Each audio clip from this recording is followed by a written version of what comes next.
За би одоо их хурлын гишүүн эрүүл мэндийн сайд мөнх сайхан танд бас ахаа сануулгад хэлчихье. Улсын их хурлаас гарч байгаа тогтоол бол хууль шүү. Энийг хэрэгжүүлэх ёстой болохоос бид энийг буруу гэж үзэж гин гэж суух нь буруу шүү. Би сая одоо ариун заяа гишүүн хэлж байгаа 6 дугаар заалтыг хэлэх гэж байна. Би нэг өөрөө бүр зөрөөд оруулсан. Олон лабораториуд очиж үзсэн. Манайх дэндээ үргэлжлэн тогтолцоотой. Лабораториудаа ижил нэг дор нэг дээвэр дээр оруулчихад илүү мөнгө зарцуулахгүй харин мөнгө хэмнэх гээд байгаа шүү дээ. Хийж чаддаг болох гээд байгаа. Хүний нөөц нь хүрэлцээтэй болох гээд байгаа. Би ямар ч гэсэн 2 удаа очсон. Та нэг очичоорой. Хоёрт одоо сахарын шижингийн эм буурсан та дапаглифлозиныг хэлж байгаа бах. 6000 төгрөг болсон. Зөв.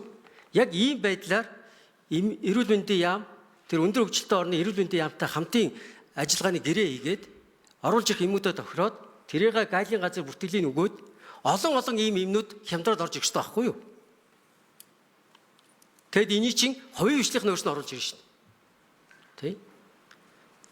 Тэгээ хувийн хвшлийнхны үйл ажиллагааг нь цөлмөөд байхгүй шиг харин найдвартай сайн чанартай миг боломжийн үнээр оруулж ирэх монопол тогтолцоог устгах энэ тогтолцоо руу орох ажил чухал байна.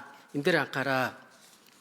Би байнгын хорон дарагт санал хэлэх гээд байна. Тогтоолын хэрэгжилтийг би бийсэн гэж үзэхгүй. Тийм учраас бид их хурлд дахин тогтоол бас гаргах бидэнд боломж байна. Энэ тал дээр бас одоо дахиж үүрэг өгөж энэ эмийн чанарын асуудал, аюулгүй байдлын асуудал дээр тусгайлсан одоо яриул энэ олон зүйл байна. Бидэнд минутанд багтахгүй байгаа.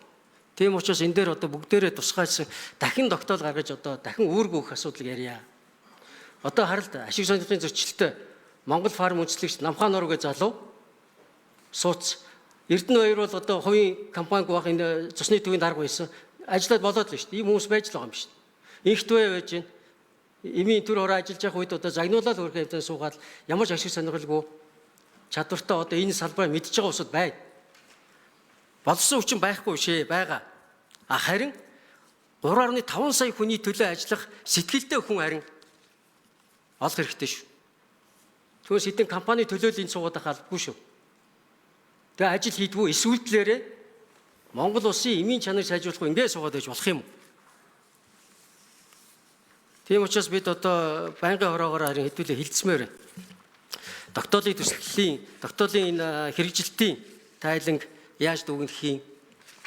Дахиж одоо тогтоол гарах асуудлаа их хурл оруулах юм уу? Энэ асуудлаа энэ байнгын хороогоор ярилцъя гэсэн юм саналтай байна.